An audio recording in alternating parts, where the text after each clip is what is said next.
Just before the cook was condemned for theft, an 11-year-old girl requested to speak and pulled out a cell phone.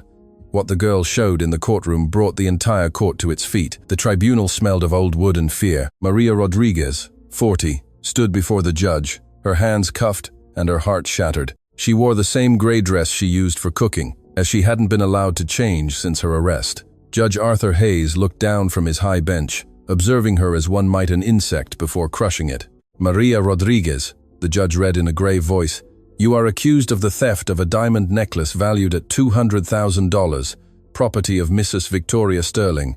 Given the severity of the crime, and considering your lack of financial resources, competent legal support, and direct access to the victim's residence, this court finds there is a high flight risk." Maria wanted to speak, but the knot in her throat wouldn't let her.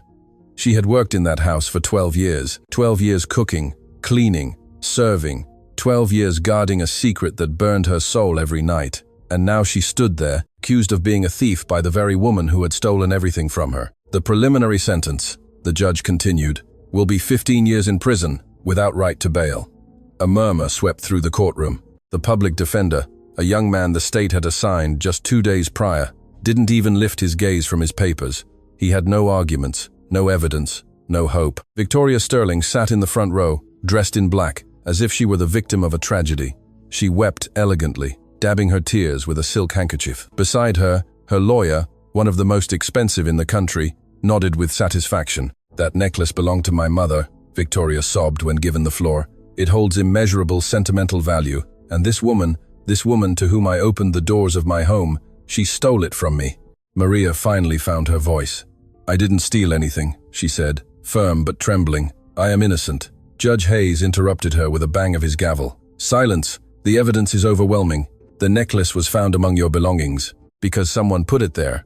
Are you accusing Mrs. Sterling of lying?" Maria looked directly at Victoria. For a second, the Millionaire's elegant weeping stopped. Their eyes met, and in that gaze, Maria saw what she had always seen, pure hatred, disguised as elegance. "Yes," Maria replied, "she is lying." The judge barely smiled, as if that answer was exactly what he expected. "Let it be noted for the record that the defendant is defaming the victim. That will only worsen your situation." Maria felt the floor sink beneath her feet. Everything was rigged. The judge, the trial, the sentence, it was all a farce. But why? Why was Victoria going to such lengths to destroy a simple cook? The answer was sitting in the public gallery, in the third row, watching everything with wide eyes. An 11-year-old girl with her hair in a braid. Emily, Victoria's daughter, or at least, that's what everyone believed. The defense attorney stood up reluctantly. His name was Daniel Miller. He was 28 years old, and this was only his 5th case. He had lost the previous 4. "Your Honor," he said with an insecure voice, "my client maintains her innocence. We request more time to gather evidence." Judge Hayes didn't even look at him. "The defense has had sufficient time. The trial continues." "But, Your Honor, I was only assigned this case 48 hours ago. I haven't been able to." "Are you questioning the efficiency of this court, Mr. Miller?" The young lawyer swallowed hard. He knew contradicting Arthur Hayes was professional suicide. The judge had contacts everywhere. Lawyers who dared to challenge him ended up without work, without clients, without a future. "No, Your Honor, I merely ask for consideration." "Consideration?" the judge repeated with scorn. "Mrs. Sterling found the necklace hidden among the defendant's clothes. There are photographs. There are witnesses to the moment the theft was discovered. What more do you need, counselor? A confession signed in blood." Some people in the courtroom laughed. Maria closed her eyes. She remembered the exact moment everything began to crumble. 3 days earlier, she was in the kitchen preparing breakfast. Scrambled eggs, chopped fruit, freshly squeezed orange juice, the usual. Then she heard Victoria's screams. "My necklace! Someone stole my necklace!" Maria rushed upstairs. She found Victoria in her bedroom, with her jewelry box open and empty. The staff gathered in the hallway. David the gardener, Sarah the maid, Robert the chauffeur, all confused. "No one leaves this house until it's found," Victoria commanded. They called the police. 2 officers searched every room. When they entered Maria's small room in the service wing, they found the necklace wrapped in a blouse inside the closet. "I didn't put it there," Maria said, but no one listened. The police handcuffed her while Victoria pointed a finger. "Thief! Snake! 12 years of giving you work, and this is how you repay me." Emily was on the stairs, watching everything with an expression of horror. When her eyes met Maria's, the girl saw something she didn't expect. She didn't see guilt in that gaze. She saw sadness, a deep, ancient sadness, as if Maria had been waiting for this moment for years. The court was entering its second hour of session. Victoria's lawyer, a gray-haired man named Mr. Mark Dawson, stood up to present the evidence. Your Honor, allow me to display the photographs taken by the officers at the time of the discovery. A screen lit up.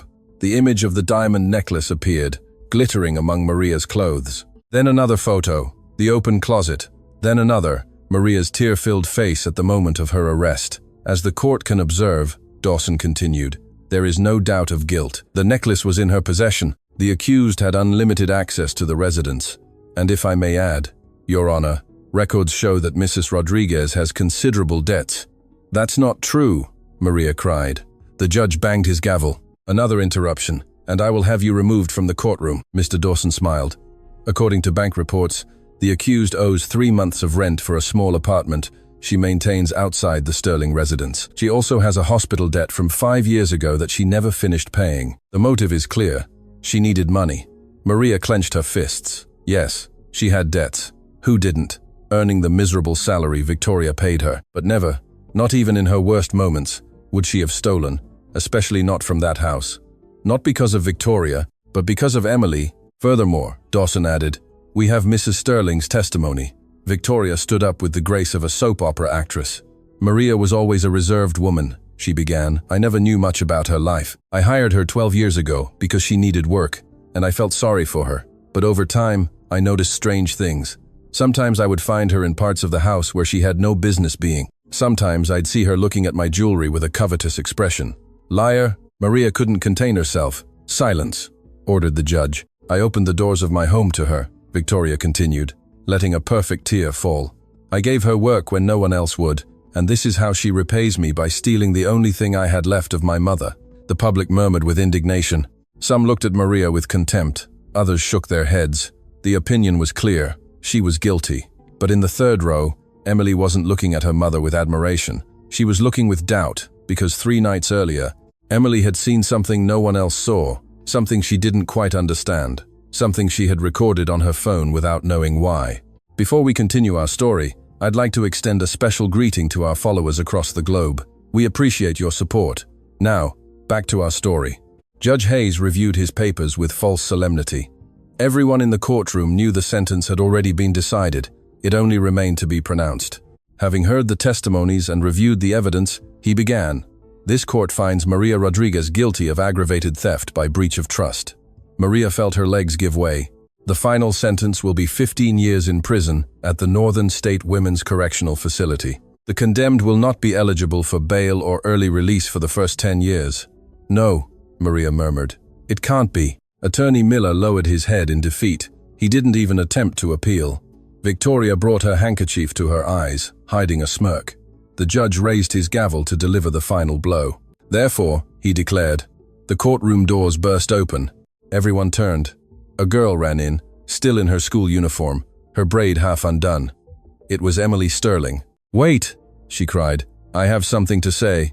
Judge Hayes frowned. Who let that child in? Guards, remove her immediately. No, Emily ran to the front. I have evidence. Maria is innocent. The murmur in the courtroom turned into a roar.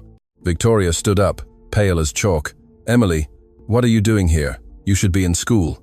I escaped, the girl replied, because I knew they were going to condemn her today, and I couldn't let that happen. The judge banged his gavel once, twice, 3 times. Order! Order in the court. This child is not authorized to be here. Guards, I have a video. Emily shouted, pulling her phone from her pocket. And everyone has to see it. Silence fell like a stone. Victoria took a step towards her daughter with an expression of contained fury. Give me that phone right now. Emily, I warn you. No, the girl backed away. I won't let you destroy Maria. She didn't do anything wrong, and I have the proof. Judge Hayes looked at Victoria. For a second, their eyes met. It was a brief instant, but Maria saw it. There was something between them, a complicity that went beyond this trial. The prosecutor, a middle-aged man named David Chen, who until then had remained silent, stood up. Your Honor, I request that the minor be allowed to present her evidence. If it is relevant to the case, the court is obligated to consider it. The judge clenched his jaw. This is highly irregular. So is condemning an innocent person, the prosecutor replied. Judge Hayes looked at Prosecutor Chen with obvious annoyance. He hadn't expected resistance from that side. David Chen had been in the judicial system for 20 years and had a reputation as an upright man, difficult to intimidate. The judge had made the mistake of underestimating him. Prosecutor Chen, the judge said, "This child is 11 years old. She cannot be considered a valid witness." "I am not requesting that she testify, Your Honor," he replied. "I am requesting that a material piece of evidence she claims to possess be reviewed. If it is a video, it can be analyzed independently of the age of the person who recorded it." Victoria intervened with a trembling voice. "Your Honor, my daughter is clearly distraught. She's had emotional problems since her father abandoned us. She invents things. She has too much attachment to the staff." "I am not a liar," Emily said firmly. "And my dad didn't abandon us. You forced him to leave." The murmur grew again. The judge banged his gavel. "Silence." He turned to Emily. "Child, this is a court of law, not a circus. If you have something to show, hand it over to the prosecutor, and he will decide if it is relevant." "No," Emily replied. "I want everyone to see it now." Mr. Dawson, Victoria's representative, approached the bench. "Your Honor, this is a waste of time. The child has clearly been manipulated by the accused. Maria didn't manipulate me." Emily cried. "She doesn't even know I have this video." Maria watched everything, unable to believe it. That girl, whom she had watched grow from a baby, was risking everything for her. Why? What had Emily seen that made her act this way? Prosecutor Chen walked calmly towards Emily. "Emily, is that right?" The girl nodded. "Can you tell me what the video shows?" "It shows who really put the necklace in Maria's room." The silence was absolute. "And when did you record that video?" 3 nights before Maria was arrested. Chen turned to the judge. "Your Honor, this information is potentially exculpatory. To refuse to review it would be a serious procedural irregularity." Judge Hayes was cornered. If he refused, he would be exposed before the entire court. If he accepted, the video could ruin everything. He looked at Victoria. She was pale, her lips pressed together. "All right," the judge finally said. "Play the video, but if it turns out to be a hoax, the accused will face additional charges for child manipulation." Emily walked to the center of the courtroom with her phone held high. "It's no hoax," she said.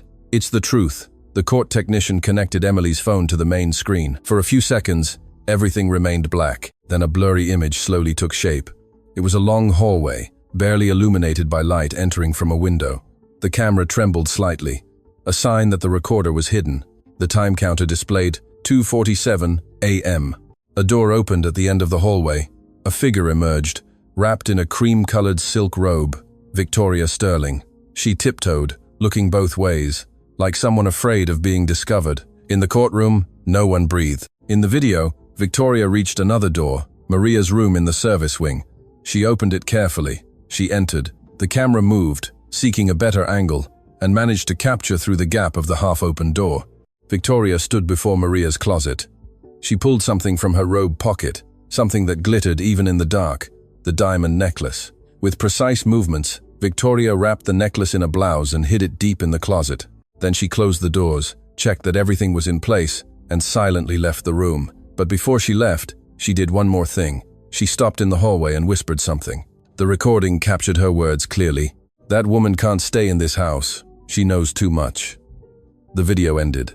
The silence in the courtroom was so dense it could be cut with a knife. Maria had tears in her eyes, not from sadness, but from relief. Someone had finally seen the truth. Victoria stood up, trembling.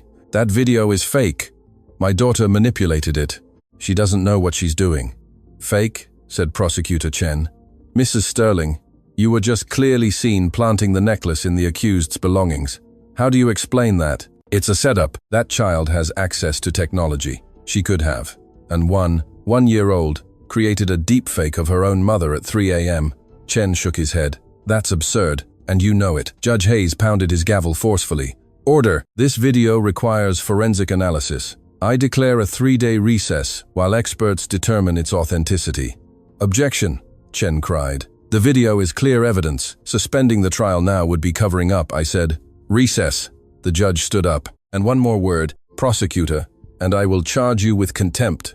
Chen clenched his fists, but remained silent. He knew how to choose his battles. As the guards led Maria back to her cell, Emily managed to get close enough to whisper something in her ear. I'm going to get you out of here, I promise. The 3-day recess ordered by Judge Hayes wasn't to analyze the video. It was to buy time. That same night, Arthur Hayes drove his car to an exclusive residential area on the outskirts of the city. He stopped in front of a house with golden gates and perfect gardens, the Sterling Mansion. Victoria awaited him in the study, a glass of wine in her hand, but her expression wasn't calm. It was controlled panic. "How could you let this happen?" she asked as soon as he entered. "The trial was supposed to be resolved today. You," Hayes poured himself a whiskey from the bar, "are the one who raised that child. How could she record you without you noticing? I thought she was asleep." Well, clearly she wasn't. Victoria walked to the window. Outside, the garden lights cast long shadows. "We have to do something about that video. It's already in the court's hands. I can't destroy it without raising suspicion. Then, discredit it. Find experts to say it's fake." Hayes shook his head. "It's not that simple. Prosecutor Chen is a problem. I can't buy him, and I can't intimidate him. He's been clean for 20 years. Then find something dirty on him. Everyone has something to hide." The judge looked at her coldly. "Look who's talking about hiding things." Victoria turned to him. "Don't start, Arthur. We've been in this together for 15 years. If I fall, you fall with me. I know. That's why I'm here." They looked at each other in silence. There was a long history between them, a history that began long before Richard Sterling discovered the truth. A history of lies, ambition, and betrayal. "There's something I don't understand," Hayes said. "Maria has been in this house for 12 years without causing problems. Why did you decide to get rid of her precisely now?" Victoria took a moment to respond. "Because Emily is about to turn 12. And what does that have to do with it?" Richard left a trust fund before he left. A trust fund in his biological daughter's name that activates when the child turns 12. "I didn't know it existed until 2 months ago when the accountant made the mistake of mentioning it." Hayes understood immediately. If Maria remains close to Emily and someone starts investigating, they'll discover that Emily isn't my daughter, Victoria completed, and everything we built will crumble. The judge finished his whiskey in one gulp. "Who else knows about the trust fund?" "Only the accountant, but he won't talk. We have too much leverage over him. Are you sure?" Victoria smiled, but there was no joy in her gesture. Cowards are always predictable. The women's detention center was a gray building with small windows and walls stained with dampness. Maria shared a cell with 3 other women who looked at her with curiosity. She wasn't the type of person who usually ended up there. "What did you do?" one of them asked, an older woman with scars on her arms. "Nothing. I'm innocent." The woman laughed bitterly. "We all are, honey. Welcome to the club." Maria sat on the lower bunk and closed her eyes. She thought of Emily, of her courage in entering the courtroom, of her firm voice when she said she would get her out. But she also thought of the danger that child was in. Victoria was not a woman who forgave betrayal, not even from her own daughter, or rather, the daughter she stole, because that was the secret Maria had kept for 11 years. Emily was not Victoria's daughter. She was Maria's, of her blood, her body, the child torn from her arms when she was barely 3 days old. It had all begun with Richard. Richard Sterling was a different man from his wife. Where Victoria was cold, he was warm. Where she manipulated, he sought the truth. When Maria came to work at the mansion 12 years ago, it wasn't as a cook, it was as a business administrator. Richard had hired her because he saw something in her that he admired: intelligence, dignity, honesty. Over time, working nights turned into long conversations. Conversations turned into trust, and trust into something deeper. Maria never wanted to fall in love with a married man, but Richard told her the truth about his marriage. Victoria didn't love him. She had chosen him for his money. And when he wanted a divorce, she threatened to destroy his reputation, his company, everything he had built. When Maria became pregnant, Richard promised her he would find a way to leave Victoria, that they would form a family together, that he would protect her, but he couldn't protect her from anything. Victoria found out a week after the birth, and what came next was a nightmare Maria relived every night. Now, sitting in that cell, she wondered if she would ever have the courage to tell Emily the whole truth. The truth about her birth, the truth about her father, the truth about why Maria had endured 12 years of humiliations just to watch her grow. The answer to that question depended on something Maria couldn't control: surviving the next few days. Emily spent the 3 days of recess locked in her room. Victoria had taken her phone, her computer, and ordered the staff not to speak to her. The mansion had become her prison, but the girl wasn't scared. She was furious. Every night, she heard her mother talking on the phone in the study. She couldn't hear the complete words, but she caught fragments. Control the situation. Discredit the video. That child doesn't know what she did. On the third night, Emily waited for Victoria to go to sleep. Then she slipped down the hallway to the study. The door was locked, but Emily knew a trick Maria had taught her years ago. The doorframe was old and would give way if pushed at the right spot. She entered the study and turned on the desk lamp. She didn't know exactly what she was looking for, but she knew her mother hid things. She had always known. She searched the drawers, bills, contracts, boring papers. But in the last drawer, under a false folder, she found something different. They were photographs. Pictures of her mother with a man who wasn't her father, a man Emily recognized immediately. Judge Arthur Hayes. They were embracing, kissing in what looked like a luxury hotel. The date on the back of one photo said it had been taken 15 years ago, but that wasn't the most shocking thing. At the bottom of the drawer was a folder with medical documents. Emily read them without fully understanding, but one phrase caught her attention. Diagnosis: irreversible infertility. Patient Victoria Sterling cannot conceive children naturally or through assisted means. Emily's heart stopped. If her mother couldn't have children, then who was she, really? The study door burst open. Victoria stood there, her face disfigured by fury. "What are you doing?" Emily held up the documents. "Who am I, Mom? Where did I come from?" Victoria crossed the room in 3 strides and snatched the papers from her hands. "That's none of your business." "Of course it is. These papers say you can't have children. So, what am I? Adopted? Stolen?" The slap came so fast Emily didn't have time to dodge it. "Don't you ever say that again?" Victoria hissed. "You are mine. Do you understand? Mine." Emily touched her burning cheek. Tears welled up, but not from pain, from rage. "I'm going to find out the truth," she said, "and when I do, everyone will know what you really are." Victoria smiled coldly. "We'll see about that." The day the court resumed, the tension was palpable. The spectator rows were full. The press waited outside with cameras and microphones. The case of the cook accused of theft had become national news thanks to Emily's video. Maria was escorted from her cell with new dark circles under her eyes, but the same dignity as always. When she entered the courtroom, she searched for Emily with her gaze. She found her sitting next to an unknown woman, a social worker the court had assigned to supervise the minor after it came out that Victoria had struck her. Victoria was in her usual place, but something had changed. She no longer cried, no longer pretended to be the victim. Now she looked straight ahead with a stone-like expression, like a general preparing for a battle she might lose. Judge Hayes entered, and everyone stood. He looked tired, with dark circles under his eyes. The 3 days of recess had clearly not brought him peace. "The session of the Sterling v. Rodriguez case is now resumed," he announced. "Before continuing, I must inform the court that the forensic analysis of the video presented by the minor, Emily Sterling, has concluded. The silence was absolute. The experts have determined that the judge paused, as if the words were difficult for him. The video is authentic. It shows no signs of digital manipulation." A murmur swept through the courtroom. Victoria closed her eyes. However, the judge continued, raising his voice. "This does not mean the accused is innocent. The video shows Mrs. Sterling placing the necklace, but it doesn't explain how the necklace came into her hands in the first place. It is possible the accused stole it, and Mrs. Sterling subsequently found it." Objection. Prosecutor Chen stood up. "That interpretation is absurd. Why would the supposed victim hide stolen property among the thief's belongings instead of turning it over to the authorities?" Silence. The judge banged his gavel. "I will not tolerate further interruptions." But Chen didn't stop. "Your Honor, I have new information relevant to this case, information that directly involves the integrity of this judicial process." Judge Hayes tensed. "What are you talking about?" "I'm talking about a conflict of interest that should have compelled you to recuse yourself from the beginning."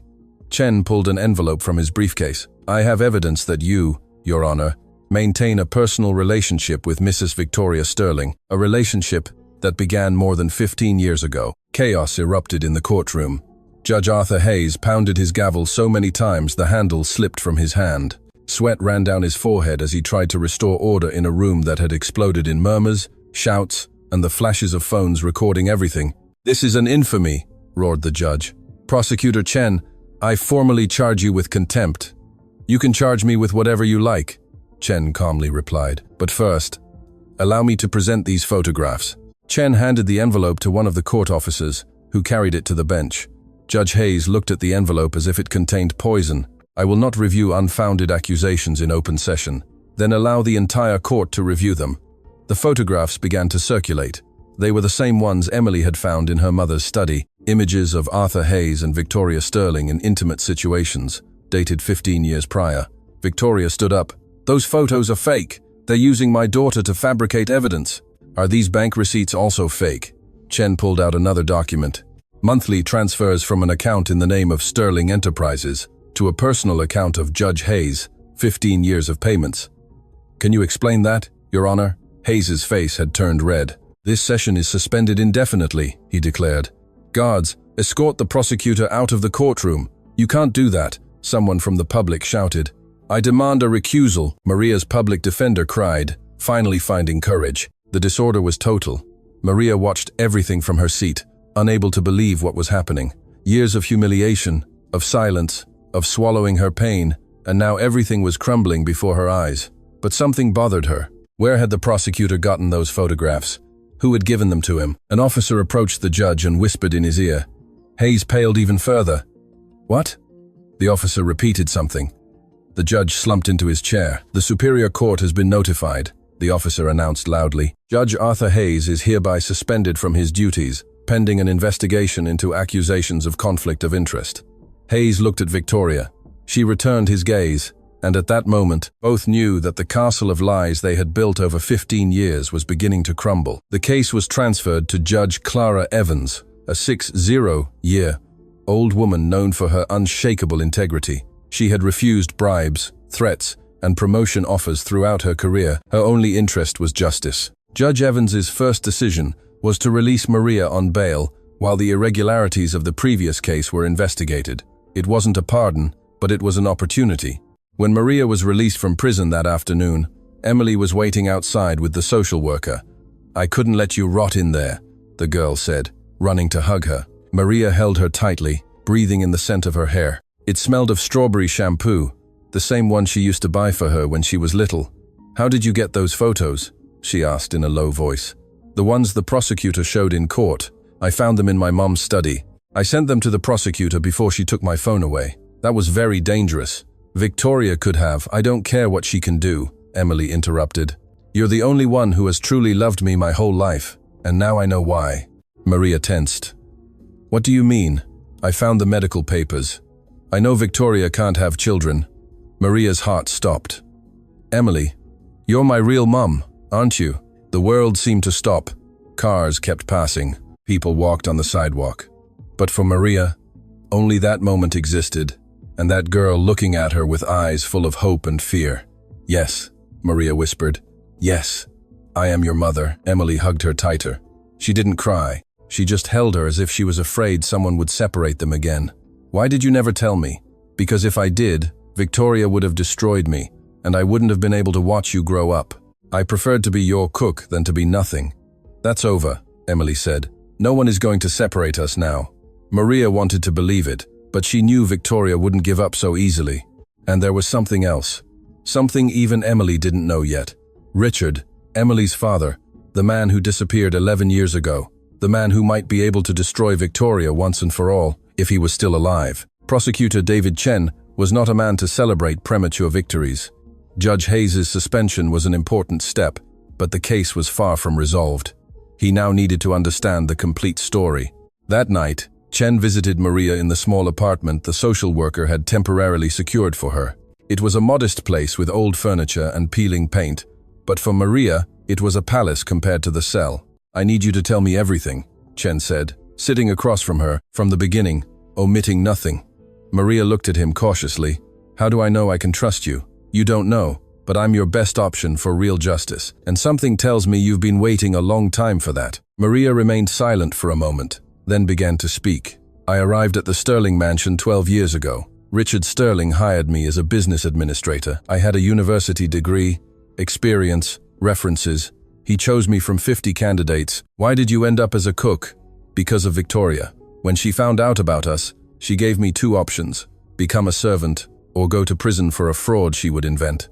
She had the connections to do it. Judge Hayes was just one of many." Chen took notes. "When did your relationship with Richard begin?" "It was gradual, about a year after I started working there. He was different. He wasn't like Victoria. He didn't care about money or power. He just wanted to be happy. And the pregnancy? Maria closed her eyes. I became pregnant 2 years into our relationship. Richard wanted to leave Victoria. He was going to ask her for a divorce, but she found out beforehand. How? I never knew for sure. I think she was watching us, or someone tipped her off. And what happened when the child was born? Maria's voice broke. They took her from me. A week after the birth, Victoria appeared with lawyers and documents. She said the baby would be registered as hers and Richard's, that if I said anything, I would go to prison and never see her again. And Richard didn't defend you? He tried, but Victoria had more power. She threatened to publicly destroy him, to take everything from him. In the end, Richard left the country. They told me he was in Brazil, but I never heard from him again. Chen stopped writing. Are you sure he left voluntarily? Maria looked at him with surprise. What do you mean? I mean, Victoria has proven capable of many things. Are you certain Richard simply left? It was a question Maria had asked herself many times, and the answer always terrified her. Chen spent the next few days investigating everything he could about Richard Sterling. Official records stated he had left the country 11 years ago, destined for Sao Paulo, Brazil. He had sold his shares in the family business to Victoria for a ridiculously low sum. He had signed away his parental rights to Emily. Everything seemed voluntary, but something didn't add up. Chen spoke with former employees of Sterling Enterprises. All described Richard as a man passionate about his work, dedicated, almost obsessive with details.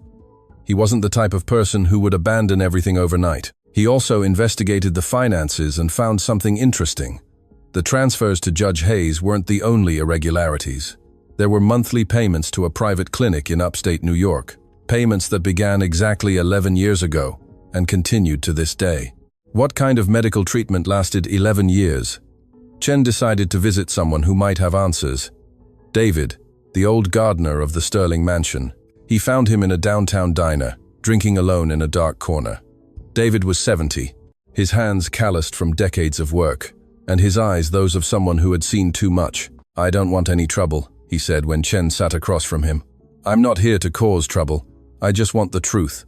The truth is dangerous. More dangerous is letting innocent people pay for crimes they didn't commit. David took a long drink of his beer. What do you want to know? Everything. From the beginning. The old man sighed. I was there the night the baby was born. Maria gave birth in the house, in her service room. Richard was with her. It was the happiest moment I ever saw in that mansion. And after that, then came hell. Victoria appeared with men in suits. Lawyers, I suppose. They told Richard that if he didn't cooperate, they would publish photos of Maria pregnant. They would accuse him of rape, destroy his name. Rape? But the relationship was consensual. You and I know that. But in a court, with the judges Victoria controls, who would have believed an employee against a millionaire's wife? Chen understood. It was the same corrupt system that almost condemned Maria for a theft she didn't commit. Richard left of his own free will. David lowered his voice. I don't know. I saw him leave the house that night with a suitcase. He looked like a defeated man, but there's something that always struck me as odd. What? Before he left, he gave me a letter. He told me to keep it, and only open it if something bad happened to Maria or the child. Chen leaned forward. You still have that letter? David nodded slowly. I've kept it for 11 years. I think it's time to open it. The letter was kept in a metal box under David's bed. The paper had yellowed with age, but the ink was still legible. Chen read it aloud while David listened with a grave expression. To whom it may concern. If you are reading this, it means something bad has happened, something I always feared.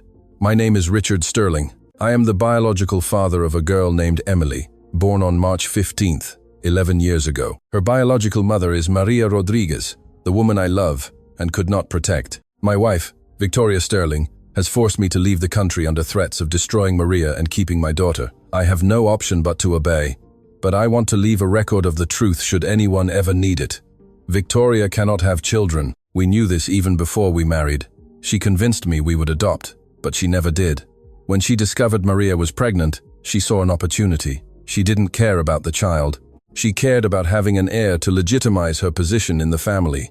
I left a trust fund in my biological daughter's name that will activate when she turns 12. The documents are with the family accountant, Albert Brooks. He is the only one who knows the complete truth, but he is too afraid of Victoria to speak. If Maria or Emily are in danger, find Albert. He has the evidence you need. Please protect my daughter. She is the only good thing I left in this world. Richard Sterling.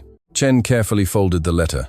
Do you know where this Albert Brooks is? He still works for the family. He's the only one who's been there longer than me. Why did you never show this letter before? David looked at him with tired eyes. Because I was afraid. Victoria has eyes everywhere, and I have a daughter and grandchildren to protect. And now I'm old and tired of living with this burden. If I can help that child and Maria before I die, at least I'll have done something good. Chen put the letter in his briefcase.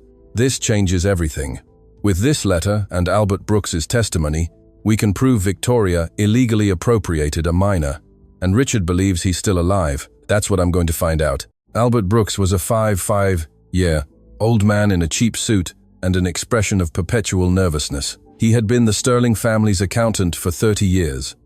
First under Richard's father, then Richard himself, and finally under Victoria's yoke. When Chen visited him in his office, Albert nearly had a heart attack.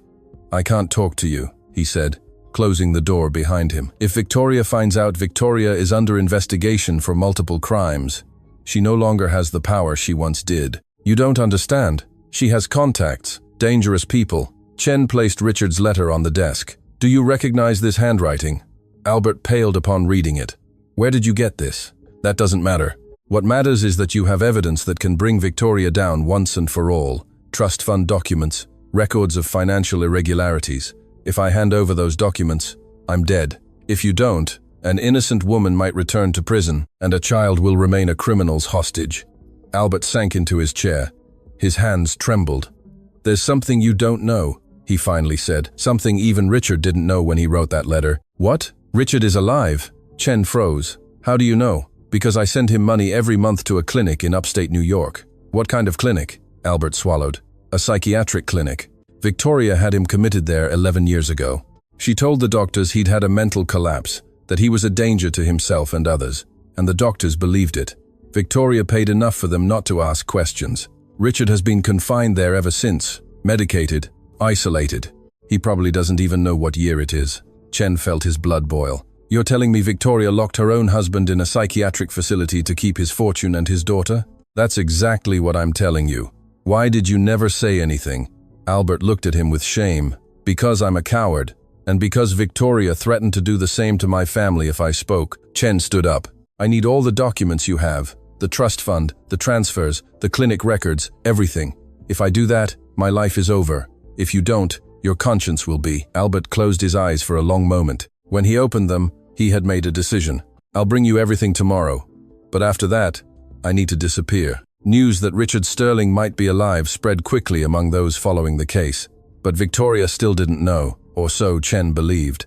As he prepared the next legal move, something unexpected happened. Emily received a visitor.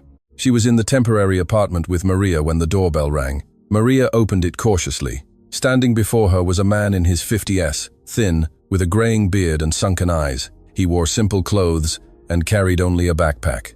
Maria? He asked in a hoarse voice. She looked at him, not recognizing him at first, but something in those eyes, something familiar. Richard? The man nodded slowly. Maria covered her mouth with her hands.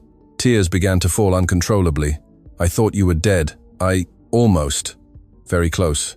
Emily appeared behind Maria. Who is it? She asked. Richard looked at her, and for the first time in 11 years, he saw his daughter. She was no longer the baby torn from his arms. She was a strong, brave girl with her mother's eyes. I am your father, Richard said, and I've come to finish what I should have done a long time ago. Emily didn't run to hug him. She didn't know him. She had only heard that he had abandoned her. Why did you leave? She asked coldly. Why did you leave us with her? I didn't leave. I was locked away. Victoria committed me to a psychiatric facility for 11 years. They medicated me until I didn't even remember my own name. And how did you escape? Richard looked at Maria. The accountant, Albert, stopped sending the clinic payments a month ago. The doctors started asking questions. One of them, younger, reviewed my file and saw the inconsistencies. He helped me get out. Maria couldn't stop crying. 11 years, Richard. 11 years thinking you had abandoned me. I know, and I'm sorry, but I'm here now, and I have proof of everything Victoria did. Richard opened his backpack and pulled out a thick folder. Recordings, documents, testimonies from clinic staff, enough to put her away for life. Emily finally approached. Are you really my dad? Richard nodded, tears in his eyes. Yes, and I'm so sorry I wasn't there for you, but now I'm going to fix everything, I promise you. Richard Sterling's return was the blow no one expected. Not even Chen, who had been looking for proof he was alive, imagined he would appear on his own. How did you get here? Chen asked when they met in his office. When I escaped the clinic, I had nothing, no money, no documents, no idea where I was. I spent weeks looking for a way back. A truck driver brought me from upstate New York in exchange for helping him with his load. And how did you know where to find Maria? Albert left me a note before disappearing. He told me everything. The trial, Emily's video, the investigation. I knew I had to come immediately. Chen reviewed the documents Richard had brought. They were explosive, falsified medical records, commitment orders signed by a corrupt judge, money transfers to the clinic for 11 years. This judge who signed your commitment, Arthur Hayes, Richard confirmed, the same one who was presiding over Maria's trial. That explains a lot. Richard leaned forward. There's something else you need to know. Victoria didn't act alone in all of this. She has partners, powerful people who have benefited from my businesses for years. Who? Politicians, businessmen, even some judges besides Hayes. It's a complete network of corruption that uses my fortune to fund their operations. Chen felt the weight of what Richard was saying. This is bigger than I thought. That's why you can't simply arrest Victoria and expect everything to end. She'll talk, negotiate. She'll give up others to save herself, and the network will continue to operate. So, what do you propose? Richard pulled a final document from his backpack. I have everyone's names, and I have evidence against each of them. But I need this to be handled carefully. If we move too fast, the evidence and the people will disappear. Chen took the document. It was a list of 15 names. He recognized some immediately. Famous businessmen, a senator, 2 federal judges. This could destroy entire careers. That's exactly what I want, Richard said. They destroyed my life. They destroyed Maria. They almost destroyed my daughter. It's time for them to pay. Victoria Sterling was not stupid. She knew something had changed. Her calls to Judge Hayes were no longer answered. Albert Brooks had disappeared without a trace, and the lawyers who once fawned over her now avoided her calls. She decided to take action. That night, Victoria visited someone who still owed her favors, Senator Thomas Green, one of the names on Richard's list. They met in a private restaurant, away from curious eyes. I need you to make this case disappear, Victoria told him bluntly. It's not that simple, Green replied nervously. Prosecutor Chen is untouchable, and now there are rumors that Richard is alive. Victoria paled. What did you say? People saw him in the city. If it's true, you have a much bigger problem than a theft case. Richard is in a clinic in upstate New York. He's been there for 11 years. Apparently not anymore. Victoria felt the world crumbling beneath her feet. If Richard was alive and free, he had enough evidence to sink her. He had kept copies of everything. He had always been too careful. I need protection, she said. If I fall, we all fall. Don't threaten me, Victoria. It's not a threat. It's a fact. I have documents implicating you and 12 others. If I go to prison, those documents go to the press. Green looked at her with a mix of hatred and fear. What do you want? I want Richard to truly disappear this time, and I want that prosecutor removed from the case. That's impossible. Then find a way to make it possible, or we all end up in jail. Green remained silent for a long moment. There's a way, he finally said, but it's risky. Speak. I can have Chen transferred to another district, and I can send people to find Richard before he testifies. Do it. And if something goes wrong, Victoria smiled coldly. If something goes wrong, I'll make sure everyone goes down with me. Judge Clara Evans called an emergency hearing 3 days later. The case had taken on dimensions no one anticipated. The courtroom was full.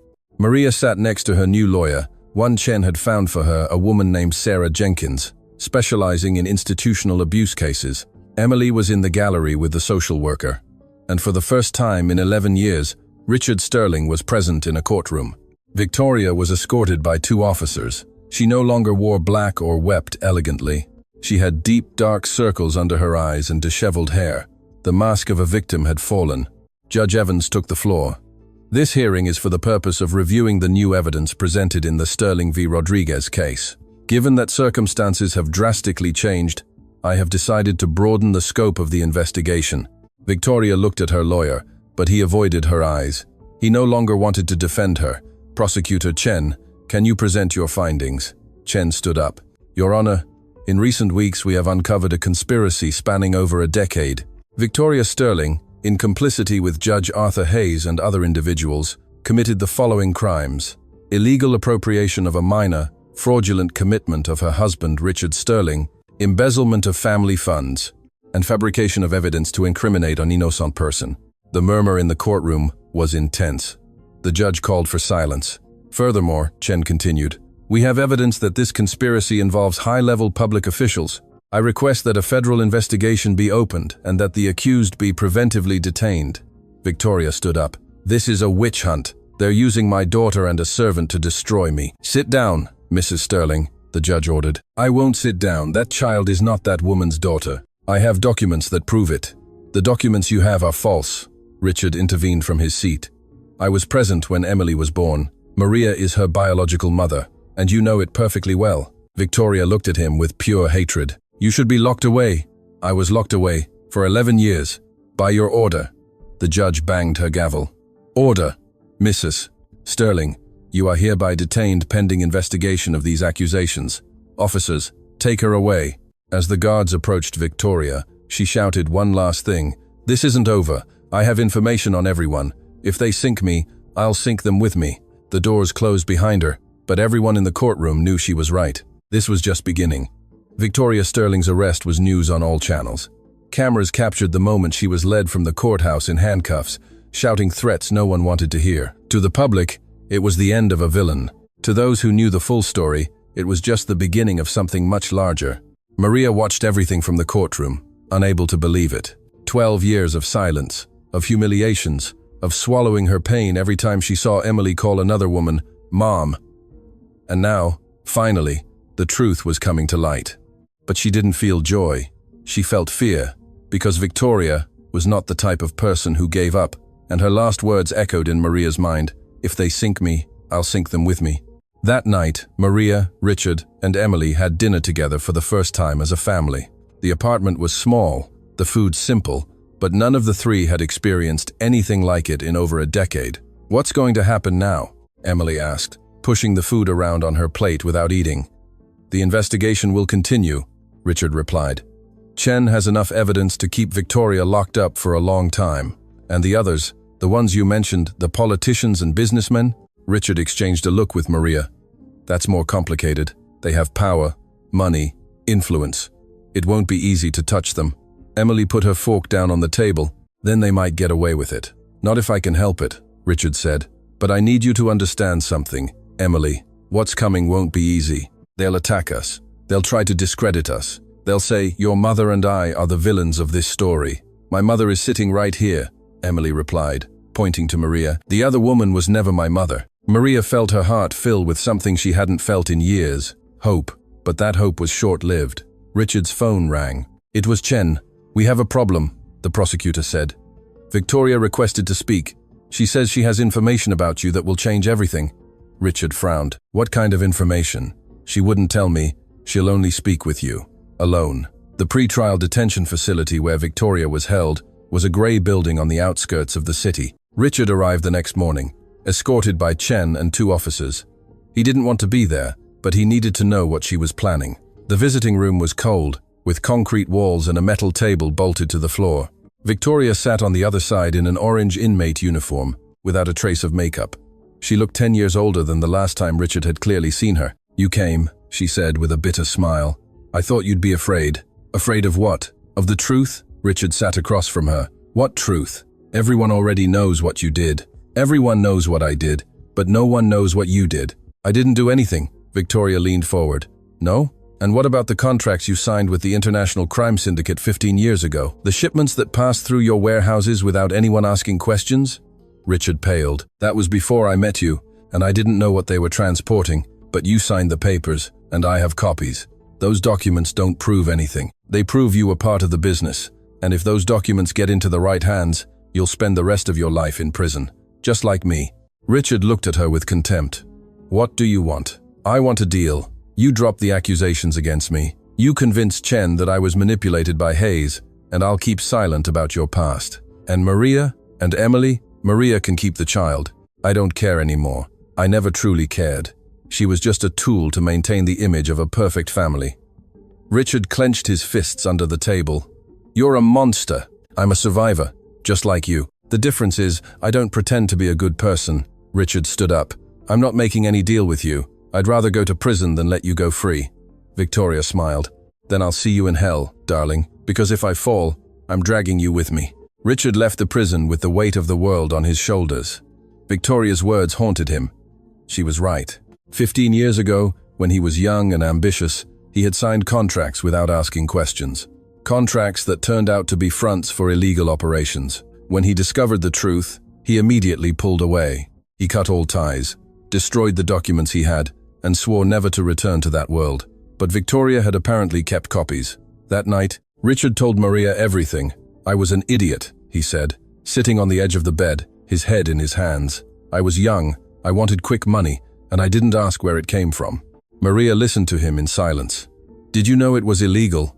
No, not at first. When I found out, I got out, but the damage was already done. Why did you never tell me? Because I was ashamed, and because I thought it was buried forever. Maria moved closer and took his hands. We all make mistakes. What matters is what we do afterward. What I did afterward was run from Victoria and leave you alone with our daughter. I'm no hero, Maria. I don't need a hero. I need someone who's willing to fight. Are you willing? Richard looked into her eyes. Yes, then we'll face this together. If Victoria has documents, we have the truth.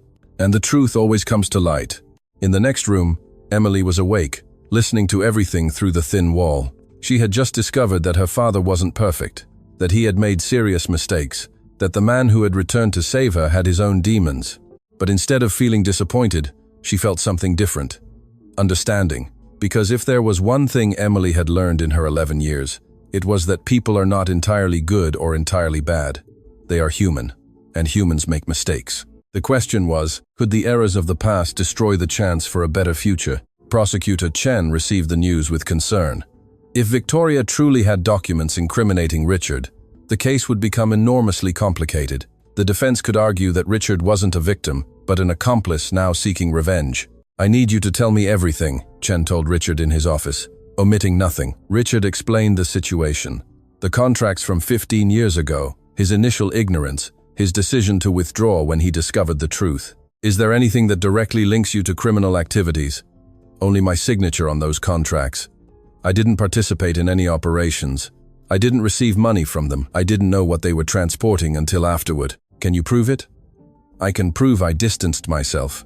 I can prove I anonymously reported those people a year later, but I can't prove what I didn't know at the time. Chen leaned back in his chair, thoughtful. Victoria will use this as leverage. If the case goes to trial, her defense will present you as the true criminal. I know. There's another option, Chen said. You can voluntarily testify about your past. Get ahead of Victoria. If you confess before she exposes you, the impact will be lesser, and the case against her will proceed. What you did 15 years ago doesn't justify what she did for 11, but you have to be prepared for the consequences. Richard remained silent for a moment. Could I go to prison? It's possible. It depends on what they find when they investigate those contracts. It was an impossible decision. Confessing meant risking his freedom. Not confessing meant giving Victoria the power to destroy him. I need to think about it, Richard said. You don't have much time. Victoria is already talking to lawyers. Richard left Chen's office feeling the ground sinking beneath his feet.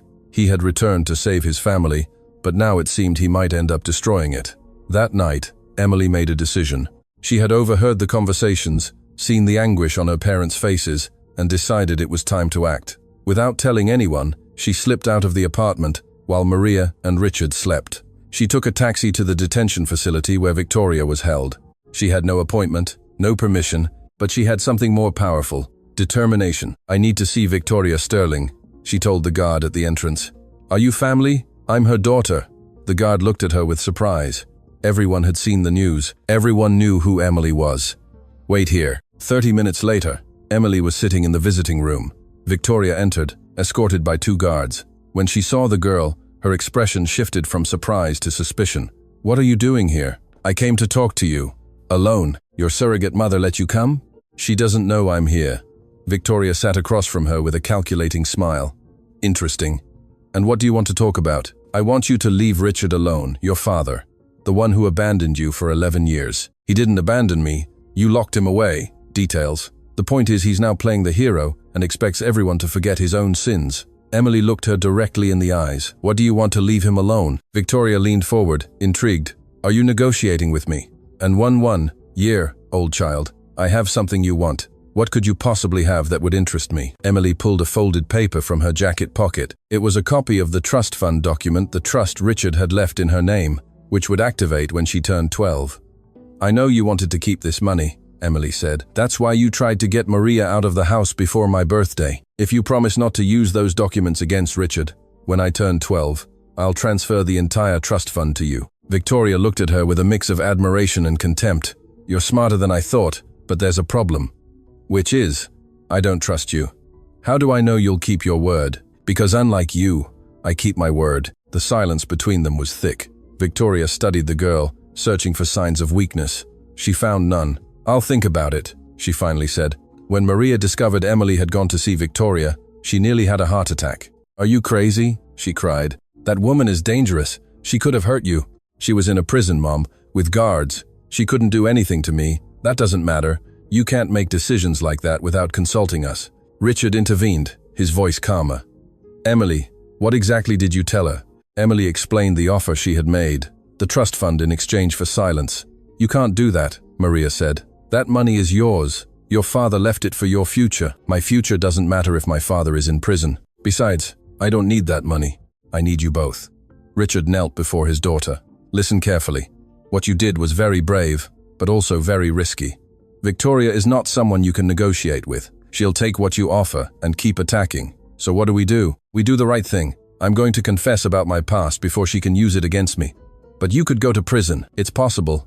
But I prefer to face the consequences of my mistakes than to live in fear that someone will use them to control me. Emily hugged her father. I don't want to lose you again. You won't lose me. No matter what happens, we'll be together. Maybe not physically, but together. Maria joined the embrace. For the first time in 11 years, all three were on the same side, against the world if necessary. But what none of them knew was that Victoria had already made a decision, and it wasn't what Emily expected. The next day, Victoria requested an emergency hearing. Her lawyer, a new man she had hired with the little money she had left, presented a surprise motion. My client wishes to testify, he announced. She has relevant information about criminal activities involving multiple high-profile individuals. Judge Evans frowned. Is she seeking a plea agreement? My client is willing to cooperate fully in exchange for a reduced sentence. Chen stood up. Your Honor, this is clearly a tactic to distract from the main case. It's not a distraction, Victoria's lawyer replied. My client has documents proving Richard Sterling's participation in international trafficking operations 15 years ago. The murmur in the courtroom was immediate. Richard, sitting in the gallery, felt his stomach churn. Victoria had betrayed him. Despite Emily's offer, she had decided to attack. Furthermore, the lawyer continued, my client has information about the network of corruption Prosecutor Chen has mentioned. Names, dates, amounts, everything. Judge Evans considered the situation. Prosecutor Chen, what is your opinion? Chen took a moment to respond. It was a trap, he knew, but it was also an opportunity. If Victoria truly had information about the corruption network, it might be worth listening to her. I am willing to consider an agreement, he finally said, but I need to see the evidence before committing to anything. Unacceptable, the lawyer replied. My client will not show anything until there is a signed agreement. Then there's no deal. Victoria stood up. Wait, she cried. There's something else. Something no one knows yet. Sit down, Mrs. Sterling, the judge ordered. Judge Hayes didn't act alone. He has a partner, someone who has been protecting this network from the shadows for 20 years. Someone who is in this very courtroom. Everyone looked around. Who could it be? Victoria pointed directly at a person in the gallery. Him! Senator Thomas Green. And I can prove it. Senator Green went pale, tried to stand, but two officers were already moving towards him. This is absurd, he shouted. That woman is lying to save herself. I have recordings, Victoria said calmly. Conversations where the senator orders illegal transfers, bribes to judges, intimidation of witnesses. Everything is documented. Judge Evans banged her gavel. Order! Senator Green, please remain in your seat while we evaluate these accusations. You can't detain me. I have parliamentary immunity. Your immunity does not apply in cases of serious crimes, the judge replied. Officers, ensure the senator does not leave the courtroom. Chen approached the bench. Your Honor, I request a recess to evaluate the evidence Mrs. Sterling claims to possess. Granted. A 2-hour recess. As officers escorted Victoria back to her cell, she passed Richard and whispered, "I told you if I fell, I'd drag them down with me. But not you. Them. You and I will talk later." Richard didn't know what to think. Was Victoria protecting him, or was it another trap? During the recess, Chen reviewed the evidence Victoria had provided. It was devastating. Audio recordings where Senator Green gave direct orders, documents with his signature, compromising photographs. "It's authentic," Chen said. "All of it is authentic." "What does this mean for the case?" Richard asked. "It means Victoria has just become the most valuable witness in this investigation. If she cooperates fully, she could get a significant reduction in her sentence." "And my contracts?" Chen looked at him with a serious expression. She didn't mention anything about that in her statement. She only attacked Green and Hayes. Why would she protect me? I don't know. But something changed, and we need to find out. That night, Richard received an unexpected call. It was Victoria from prison. "Before you say anything," she began, "listen to me." "Why should I?" "Because I just saved you, and I want you to know why." Richard remained silent, waiting. "Emily came to see me. She offered me the trust fund in exchange for leaving you alone. And 1-year-old girl negotiating for her father." "I know," she told me. "What she doesn't know is that visit made me think, that child has more courage and more love than I ever had. And I realized something. If I destroy her by destroying you, I become something worse than I already am. Since when do you care about that? Since I understood that I'm going to spend the rest of my life in prison. And I want at least one good thing to come out of all this." "And what about your threats? The documents about my past?" "I destroyed them." "Well, I asked my lawyer to destroy them. They no longer exist." Richard didn't know whether to believe her. "Why would you do that?" "Because Emily asked me to. And because, as much as it pains me to admit it, that child deserves a father, even if that father is you." There was a long silence. "I'm not asking for your forgiveness," Victoria continued. "I don't deserve it, and I don't want it. I'm just telling you that I'm no longer your enemy. I have bigger enemies now. Green, Hayes, and all the others. They used me for years. They made me believe I was a partner, but I was always just a tool. Now they're going to pay. And after that, nothing. I'll serve my sentence. And maybe if Emily ever wants to, I'll write her a letter explaining everything." Richard hung up the phone, unsure what to feel. Victoria had been his worst nightmare for 15 years, and now, inexplicably, she had saved him. Was she sincere, or was it another move in a game he didn't understand? Only time would tell. A week later, the case took a turn no one expected. Senator Green, facing the possibility of life in prison, decided to cooperate. In exchange for a reduced sentence, he surrendered information about the entire corruption network: names, dates, bank accounts, hidden properties. Among the names were 3 federal judges, 2 state governors, and a former cabinet secretary. It was the biggest corruption scandal in the country's recent history. Judge Arthur Hayes, seeing his world crumble, tried to escape. He was captured at the airport with a fake passport and 2 suitcases full of cash. His career, his reputation, his freedom, everything ended in an instant. Judge Evans presided over the hearings with a firm hand. One by one, those involved fell, and at the center of it all, as the primary witness, was Victoria Sterling. Her testimony was devastating. She knew every detail, every secret agreement, every lie. She had been part of the network for 15 years, and now she was destroying it from within. When the last hearing concluded, Judge Evans looked at her with an inscrutable expression. "Mrs. Sterling, your cooperation has been invaluable to this investigation. However, that does not erase the crimes you committed against Maria Rodriguez, Richard Sterling, and especially against the minor, Emily. I know, Your Honor. Your original sentence was 40 years for multiple charges. Given your level of cooperation, this court reduces the sentence to 20 years with the possibility of parole after 12. Victoria nodded. It was more than she expected. "Do you have anything to say?" the judge asked. Victoria looked towards the gallery, where Emily sat between Maria and Richard. "Just one thing, Emily. I am sorry for everything I did to you. I don't deserve your forgiveness, but I want you to know that in the end, I did something good, even if it was for the wrong reasons." Emily didn't respond. She only looked at her with a neutral expression. There was no hatred in her eyes, but there was no forgiveness either. There was only the calm of someone who had finally closed a chapter. The guards took Victoria away, and with her went the last ghost of the past. 3 months after Victoria began serving her sentence, Maria, Richard, and Emily's lives began to take shape. Richard had voluntarily testified about his contracts from 15 years ago. The investigation determined that he had not consciously participated in illegal activities and that his withdrawal from the business was immediate upon discovering the truth. No charges were filed against him. Maria legally regained custody of Emily.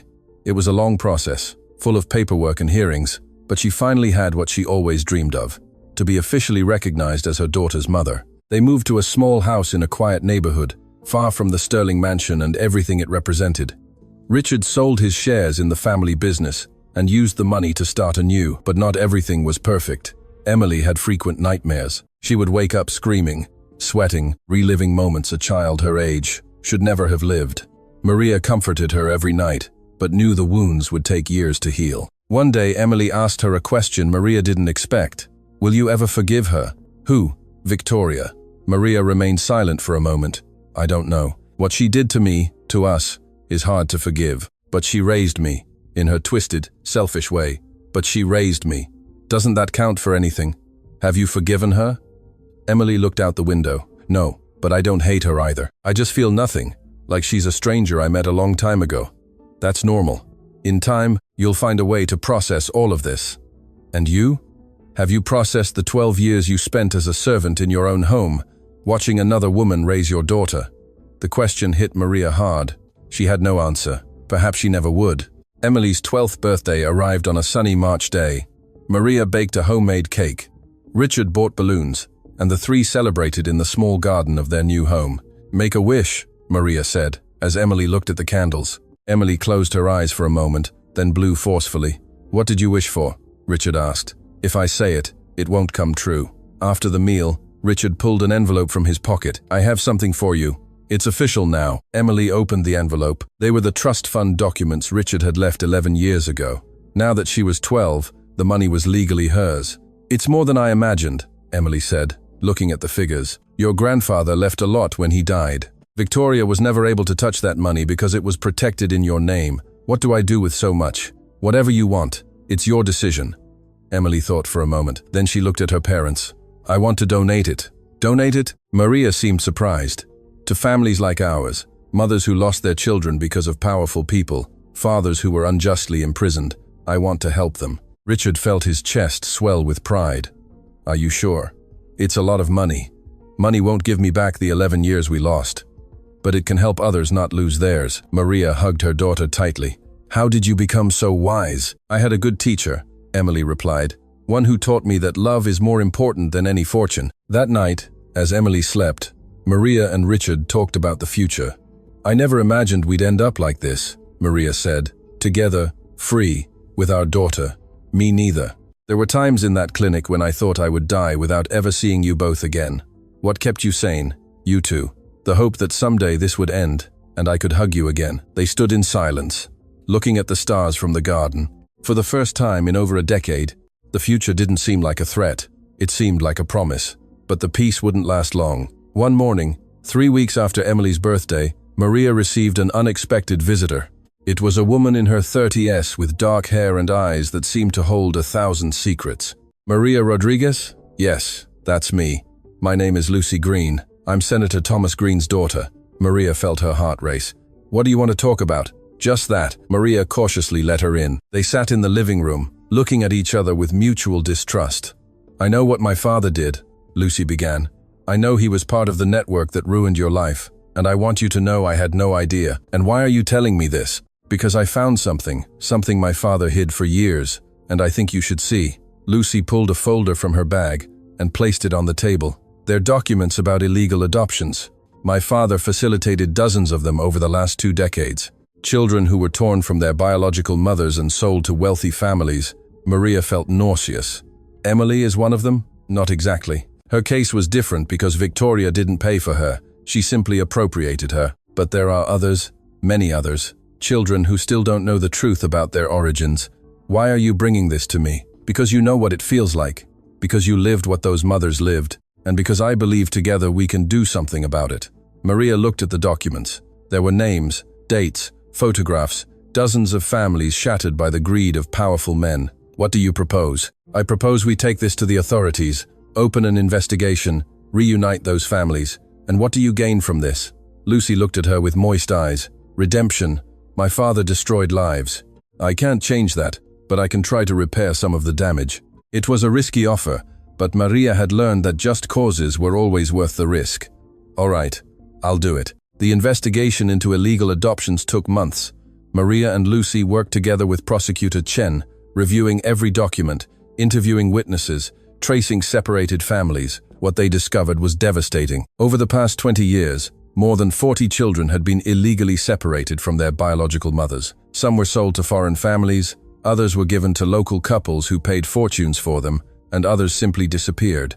The network involved doctors, lawyers, judges, and politicians. It was much larger than Victoria or Senator Green had revealed. It's an epidemic, Chen said when he saw the complete report, and it's been happening under our noses for decades. What can we do? Maria asked. Take this to court, open individual cases, try to reunite families who can still be reunited. And for those who can't, children who were sent abroad or are already adults for them, it's more complicated, but at least they can know the truth about their origins. Emily, who had been following the investigation closely, made a decision. I want to help, she said. I want to use the trust fund money to create a foundation, one that helps families reunite, pays legal expenses, offers psychological support. Maria and Richard exchanged glances. It's a lot of work, Richard said, and a lot of responsibility. I know, but it's the right thing to do. The Emily Foundation was born 3 months later. Its mission, to help victims of illegal adoptions and child trafficking find the truth and, when possible, reunite with their biological families. In its first year, the foundation helped reunite 12 families, 12 mothers, who once again embraced children they believed lost forever. 12 stories of pain that finally found something akin to a happy ending. The foundation's second anniversary coincided with a special date, the day the court finally closed all cases related to Victoria and Senator Green's corruption network. In total, 27 people were convicted. Judges, politicians, businessmen, lawyers all fell one after another like dominoes. Judge Arthur Hayes received a sentence of 35 years. He would never step foot in a courtroom again, except as a defendant. Senator Thomas Green died in prison of a heart attack before his trial concluded. Some said it was karma, others said he deserved it, and Victoria Sterling continued to serve her sentence in silence. She sought no appeals, gave no interviews. She simply disappeared from the public eye as if she had never existed. Maria attended the final hearing where the sentences were read. When it was all over, Judge Evans called her into her chambers. I wanted to congratulate you personally, the judge said. What you and your family have achieved is extraordinary. We only did what we had to do. You did far more than that. You exposed a corrupt system that had been operating for decades. You saved families who would never have found justice on their own. You created a foundation that is changing lives. My daughter deserves the credit. It was her idea. Emily is an exceptional child, but she had an exceptional mother who taught her the value of justice and compassion. Maria felt her eyes fill with tears. There were times when I thought I would never leave that house, that I would die as the cook for the woman who stole everything from me. But you didn't die. You survived, and now you are here, free with your daughter, making a difference in the world. The judge extended her hand. It has been an honor to meet you, Mrs. Rodriguez. Maria accepted the gesture. The honor is mine, Your Honor. Life continued. Emily grew up, entered high school, made friends, discovered passions. She still had occasional nightmares, but they became less frequent. Richard and Maria never officially married. They didn't need to. What they had was stronger than any piece of paper. The foundation continued to grow. In 5 years, it helped over 100 families. Emily's name became synonymous with hope for those who had lost everything. But there was one thing Emily had never done, one conversation she had never had. The day she turned 18, she made a decision. I want to visit Victoria, she told her parents. Maria and Richard looked at each other with concern. Why? Maria asked. Because I need to close that chapter. I need to see her one last time and tell her what I could never tell her when I was a child. Are you sure? Yes. It's something I have to do for myself.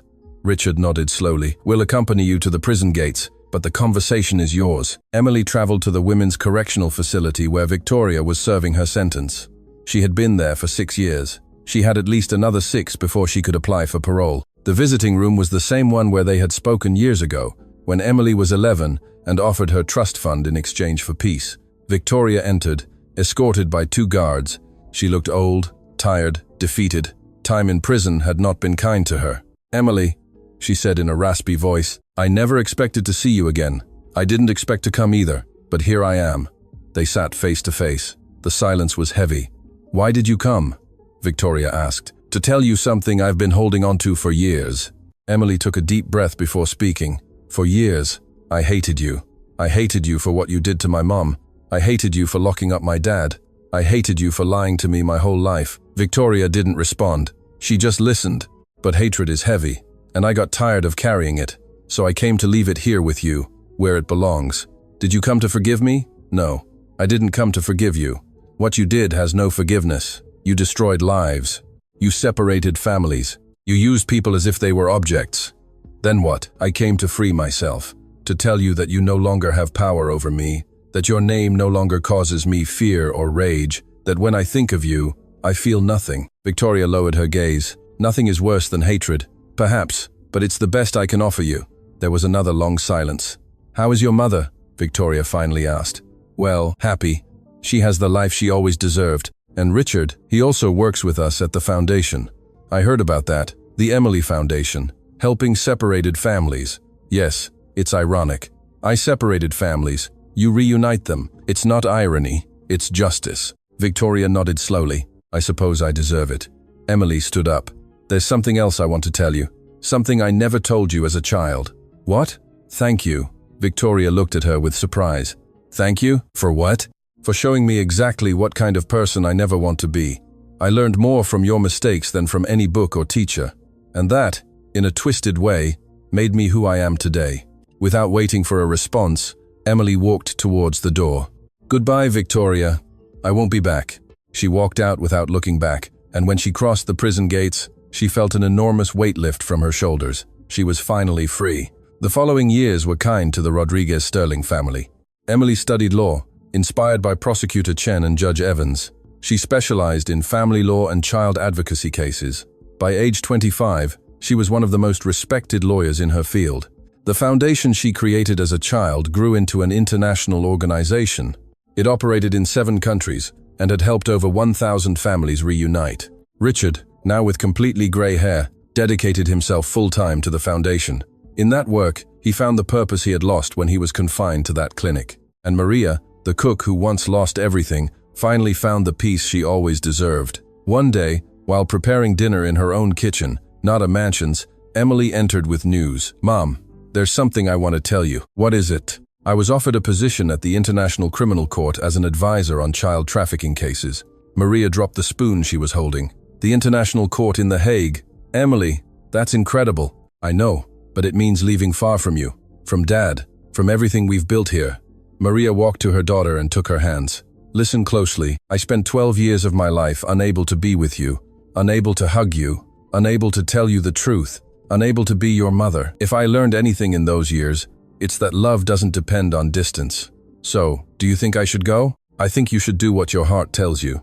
And if your heart tells you to go to The Hague and change the world, then go. We'll be here waiting for you, proud of every step you take. Emily hugged her mother tightly. Thank you, Mom, for everything. Don't thank me, just promise me one thing. What? That you'll never forget where you came from. That you'll never forget the little girl who ran into a courtroom to save an innocent cook. I'll never forget her. That girl made me who I am. The day Emily departed for The Hague, the entire family went to the airport to see her off. Richard gave her a long, silent hug. He didn't need words. Everything he felt was in that embrace. Maria handed her a small package wrapped in tissue paper. What is it? Open it when you arrive. Emily put the package in her bag and hugged her mother one last time. I love you, Mom. I love you too. More than words can express. Emily passed through security. She turned one last time to wave goodbye and disappeared towards the boarding gate. Maria and Richard remained, watching the plane until it took off and vanished among the clouds. Do you think she'll be okay? Richard asked. I know she will. She's the strongest woman I know. She's like you. She's like us. They returned home in silence, each lost in thought. The house felt empty without Emily, but it wasn't a sad emptiness. It was the natural void of children growing up and finding their own path. That night, as Maria looked at the stars from the garden, she received a message from Emily. Arrived safely, opened the package, cried, I love you, Mom. Inside the package was a photograph. It was old, wrinkled, almost faded by time. It showed a young woman holding a newborn baby. On the back of the photo, in trembling handwriting, Maria had written, "My first day as a mother, the happiest day of my life." It was the only photo Maria had managed to keep from those first days. She had hidden it for 12 years without Victoria knowing, and now it was finally where it belonged, in her daughter's hands. 10 years later, Emily returned to her country to receive a special recognition, the National Human Rights Award, granted for her work in the fight against child trafficking. The ceremony was held in the same courtroom where, 21 years earlier, an 11-year-old girl had run in to save an innocent cook. Maria and Richard were in the front row, with graying hair and wrinkles on their faces, but with eyes shining with pride. When Emily ascended the podium to receive the award, she looked at her parents and smiled. "This recognition is not mine," she began her speech. "It belongs to all the families who were separated by the greed and cruelty of those in power. It belongs to the mothers who cried for children torn from their arms. It belongs to the fathers who were silenced. It belongs to the children who grew up without knowing the truth about their origins." She paused, holding back tears. "But above all, this award is for a woman who taught me the true meaning of love. A woman who spent 12 years as a servant in her own home just to watch me grow. A woman who endured humiliations, injustices, and pain without ever losing hope. That woman is sitting here today, and I want the world to know her name. Maria Rodriguez, my mother, my hero." The audience gave a standing ovation. Maria wept uncontrollably. Richard held her, also with tears in his eyes. Emily descended from the podium and walked towards them. She hugged them in front of hundreds of people, ignoring the camera flashes and the murmurs of journalists. "We did it, Mom," she whispered. "After all, we did it." Maria looked at her with all the love she had held for over 3 decades. "No, my child, you did it. I was just your cook," Emily laughed through her tears. "The best cook in the world." That night, as the family had dinner together in the small house that had been their home for so many years, Maria thought about everything they had been through, the pain, the lies, the injustice, but also the love, the courage, and the truth. And she knew with absolute certainty that every moment of suffering had been worth it, because at the end of the darkest road, she had found the light. A week later, Maria received a letter. The sender was the women's prison where Victoria was serving her sentence. Inside was a single sheet with one line written in trembling handwriting, "Thank you for raising Emily in a way I never could. V." Maria read the letter in silence, then folded it, put it in a drawer, and never mentioned it again. Some stories don't need an answer, they just need to end.